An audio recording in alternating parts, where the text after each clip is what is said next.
اس نے بچوں کو پریشان کیا ہوا ہے.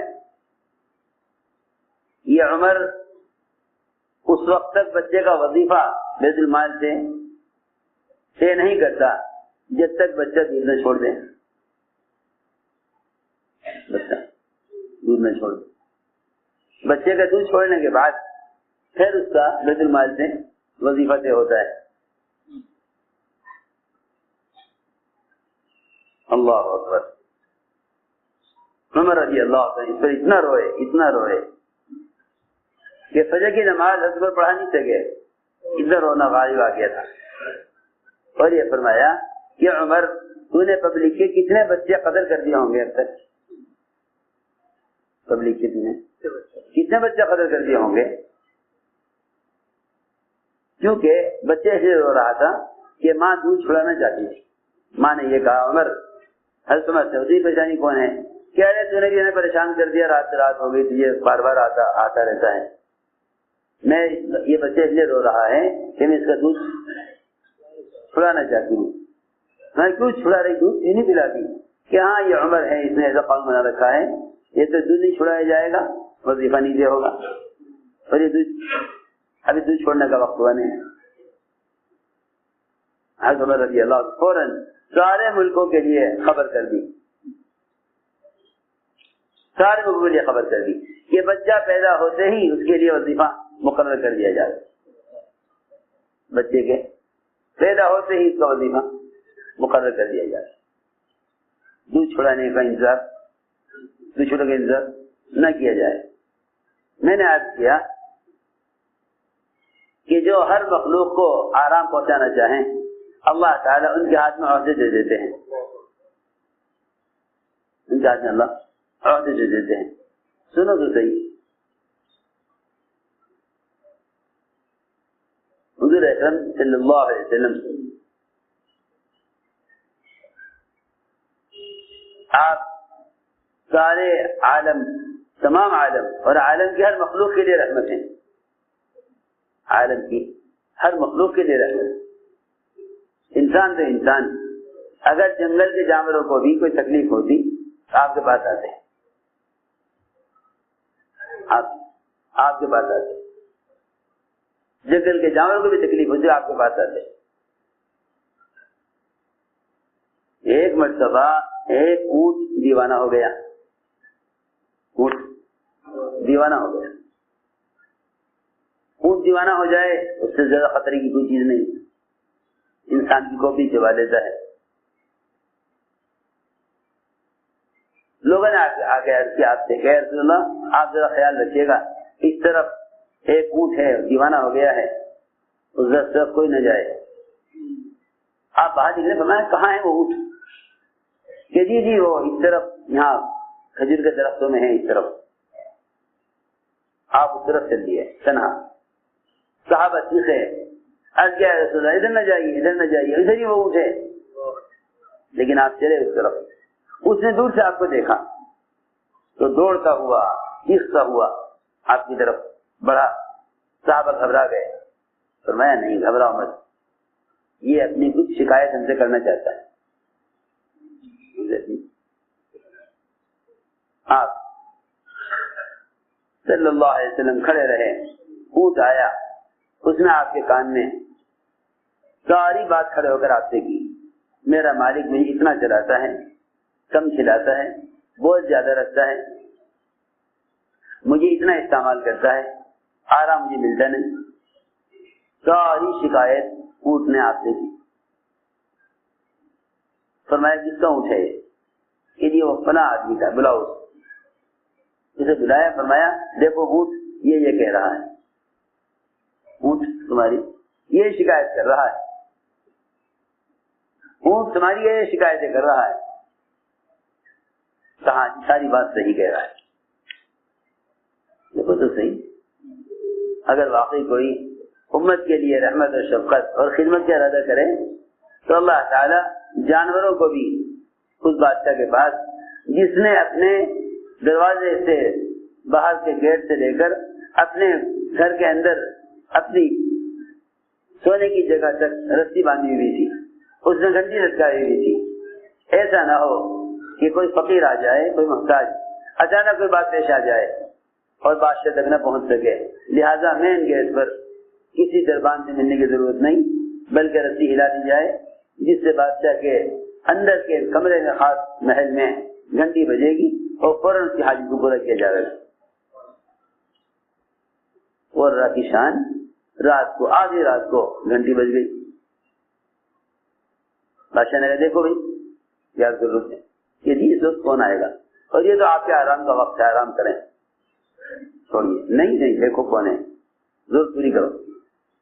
وہاں پہنچے، پتہ چلا انسان کوئی نہیں ہے، وہ تو بھینسا گزر رہا تھا وہاں سے، اس نے جو سر اٹھایا اوپر تو اس کے سینگ میں رسی الجھ گئی، اس کے سینگ میں رسی الجھ گئی،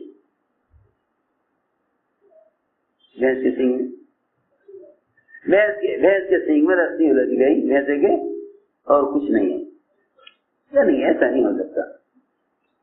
جو اللہ اس رسی کو ایک محتاج انسان سے کھنچواتا ہے، اسی اللہ نے اس رسی کو ایک بھینسے کے سینگ میں الجھا کر میرے پاس ضرورت کے لیے بھیجا ہے۔ اگر میں نے اس ضرورت کو غور نہ کیا بھینسے کی، تو اللہ تعالیٰ مجھ سے میرے عہدے کے بارے میں سوال کریں گے۔ ہم نہیں مانتے اس بات کو، ہم نہیں مانتے اس بات کو کہ بھینسا گزر رہا تھا، رسی الجھ گئی اس کے سینگ میں، اس سے کھنچ گئی، ایسا نہیں ہو سکتا۔ دیکھو کیا صورت حال ہے بھینسے کی۔ معلوم ہوا کہ اس پر اتنا بوجھ تھا، اس پر اتنا بوجھ تھا، سارے ملکوں کے لیے، سارے ملک کے لیے قانون بن گیا کہ اس سے زیادہ وزن کسی جانور کے اوپر رکھنے کی اجازت نہیں ہے۔ ایک مرتبہ تو یہ بھی قصہ ہوا، جنگل کے بھیڑیے جمع ہوئے، سب جنگل کے بھیڑیے سب جمع ہوئے، سب نے کہا بھائی کھانے کا انتظام کیا ہونا چاہیے۔ بکریوں کے ریوڑ آتے ہیں، بکریوں کے ریوڑ آتے ہیں، اس پہ حملہ کر کے ان سے اپنا ضرورت پوری کی جا رہی۔ چنانچہ روایت میں ہے، عجیب قصہ ہے، روایت میں ہے کہ بھیڑیوں کا سردار اس نے کہا کہ اس طرح نہیں، بلکہ تم ایک جماعت بن کر سارے جنگل کے بھیڑیوں کی طرف سے جماعت بن کر جاؤ حضور اکرم صلی اللہ علیہ وسلم کی خدمت کی، اور جا کر اپنی ضرورت کا وہاں ذکر کرو، اپنی ضرورت کا تذکرہ کرو جا کے، لیکن آپ ساری امت کے لیے رحمت ہیں تو ہماری کے لیے رحمت ہوں گے، جاؤ۔ چنانچہ بھیڑیوں کی ایک جماعت جنگل سے آپ کی خدمت میں حاضر ہوئی، آ کے عرض کیا کہ جی ہمارے کھانے کا مسئلہ ہے۔ آپ نے صحابہ کو جمع کیا، ایک طرف صحابہ میں تھے چرواہے جن کے پاس بکریوں کے گلے اور ریوڑ ہوتے تھے، ایک طرف بھیڑیے۔ اب میں صحابہ سے دیکھو یہ بھیڑیوں کا وفد آیا ہے جنگل سے، بھیڑیوں کا وفد آیا ہے جنگل سے، یہ یوں کہہ رہے ہیں کہ اگر آپ ہمیں سال میں ہر ریوڑ سے اتنی بکریاں سال میں ہمیں دے دیں آپ، تو ہم پورے جنگل کے بھیڑیے اس بات کا عہد کرتے ہیں کہ کوئی بھیڑیا کسی بکری کو کچھ نہیں کہے گا، کوئی بھیڑیا کسی بکری کو کچھ نہیں کہے گا، امن سے رہیں گے سارے ریوڑ، چرواہا ساتھ ہو یا نہ ہو، کوئی بھیڑیا کسی بکری پر حملہ نہیں کرے گا۔ لیکن ہمارے لیے آپ ہر ریوڑ میں سے اتنی بکریاں سال میں ایک مرتبہ ہمارے لیے الگ کر دیجیے۔ آپ نے صحابہ کے سامنے بات رکھی کہ یہ کہہ رہے ہیں بھیڑیے، یہ کہہ رہے ہیں۔ صحابہ نے عرض کیا کہ یا رسول اللہ، ہم کیسے اپنی بکریاں بھیڑیوں کو دے دیں, حفاظت کریں گے اپنی بکریوں کی ہم.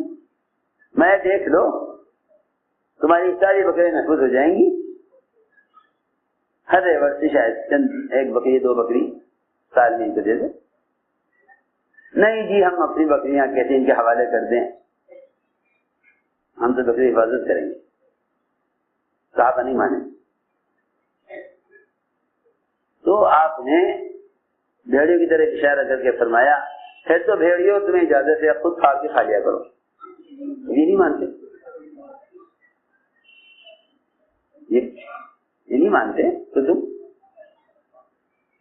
حملہ کر لیا کرو, کھا لیا کرو. میں ساری بات اس طرح عرض کی تھی کہ اگر تقویٰ ہو واقعی دل میں تو پھر یہ عہدے خدمت ہیں, اور اگر دل میں تقویٰ نہ ہو تو پھر یہ عہدے خیانت ہیں. آدمی عہدے کے لیے لڑتا ہے, عہدے کے لیے لڑتا ہے, اور صحابہ کرام تقوی کی وجہ سے عہدے سے ڈرتے تھے. ایک صحابی کو حضرت عمر رضی اللہ تعالیٰ عنہ نے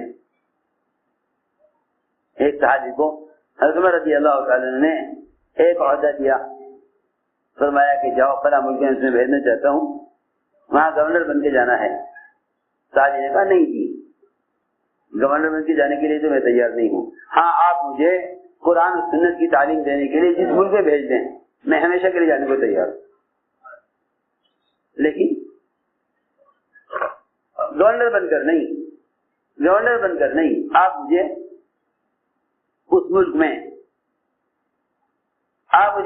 میں تعلیم قرآن سنت کی تعلیم دینے کے لیے بھیج دیں, میں جانے کو تیار ہوں. لیکن گورنر بننے کے لیے اس کام کے لیے نہیں جاؤں گا. ہاں آپ مجھے دین کی تعلیم کے لیے بھیج دیں تو میں جانے کو تیار ہوں. مولانا الیاس صاحب رحمۃ اللہ علیہ سے ایک کوئی بڑے سیاسی لیڈر حضرت کے پاس آئے اور یہ کہا کہ یہ تو سب ٹھیک ہے بھائی, کلمہ پڑھو, نماز پڑھو, دین پر چلو, لیکن یہ سارے عہدے غیروں کے ہاتھ میں ہیں, مسلمانوں کو اختیارات نہیں ملتے. اللہ تعالیٰ کیوں نہیں مسلمانوں کے ہاتھ میں اختیار دے دیتے تاکہ پورے ملک میں مسلمانوں کے لیے اسلامی نظام قائم ہو. اور یہ الجھن بہت سے لوگوں کے ذہنوں میں ہے کہ اگر مسلمانوں کو عہدے مل جائیں تو پھر ملک کا نظام باعتبار اسلام کے چلے, مسلمانوں کے حق میں چلے. عجیب بات حضرت فرمائی. مولانا صاحب نے فرمایا حضرت نے فرمایا کہ جتنے دین پر چلنے میں مسلمان کو پورا اختیار حاصل ہے اور اس میں مسلمان کے لیے کوئی رکاوٹ نہیں ہے, مسلمان کے لیے کوئی رکاوٹ نہیں ہے, پھر مسلمان اس دین کو پورا نہ کرے تو اللہ تعالیٰ اس کے ہاتھ میں اختیارات کیسے دے دیں؟ جتنے پر اس کی اختیار ہے یہ اس کو نہیں پورا کرتا, اس کو ہی. عجیب بات ہے, سر سے لے کر پیر تک اعضاء کے استعمال پر انسان کی اختیار ہے. سر سے لے کر پیر تک اپنے اعضاء پر ہر ایک کو اختیار ہے. سر سے لے کر پیر تک اپنے اعضاء کے استعمال کا ہر ایک کو اختیار ہے. باہر کی کوئی طاقت ایسی نہیں ہے جو اس کے اعضاء کو استعمال سے روک دے. جب یہ اپنے بدن کے اعضاء کو حکم پر نہیں لایا جس پر اس کا اختیار ہے پورا, تو پھر جو اختیارات باہر کے ہیں عہدوں کے, منصبوں کے, وزارتوں کے, وہ اللہ تعالیٰ سے کیوں دے دے؟ اس کی آسان مثال یہ ہے کہ ایک باپ نے اپنے بیٹے کو چھوٹی دکان کر کے دی, چھوٹی سی دکان کر کے دی, یہی چلاؤ. یہ بچہ اس دکان پر نہ بیٹھا, جو مال باپ نے لگایا تھا اس دکان پر وہ بھی ضائع ہو گیا, وہ بھی وہ بھی ضائع ہو گیا. تم خود ہی بتلاؤ کہ باپ حصے کو اپنا بڑا کارخانہ دے دے گا کہ جب تو چھوٹی دکان پر نہیں بیٹھا تو بڑا کارخانہ تجھے کیسے مل جائے؟ آسان مثال ہے. اس زمانے میں مسلمانوں کو اس کی الجھن ہے کہ ہمیں عہدے کیوں نہیں ملتے.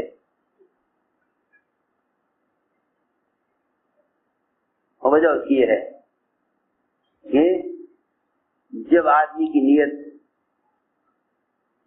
نیت ملک مال کے بارے میں بگڑ جاتی ہے اور خدمت کرنے کے بجائے خدمت دینے کا جذبہ ہوتا ہے تو پھر اللہ رب العزت ایسے لوگوں سے عہدے چھین لیتے ہیں.